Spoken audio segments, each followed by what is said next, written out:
স্বার্থপর রে, বড়ই স্বার্থপর।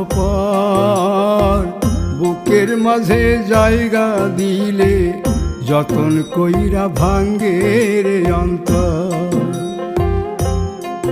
মানুষ বড়ই স্বার্থপর রে, বড়ই স্বার্থপর। বুকের মাঝে জায়গা দিলে যতন কইরা ভাঙ্গে রে অন্তর। অচিনা এক জংলা পাখি যতন কইরা বুকে রাখছি, বুকের পাজর ভাঙ্গা সে যে সাজায় অন্যের ঘর রে, সাজায়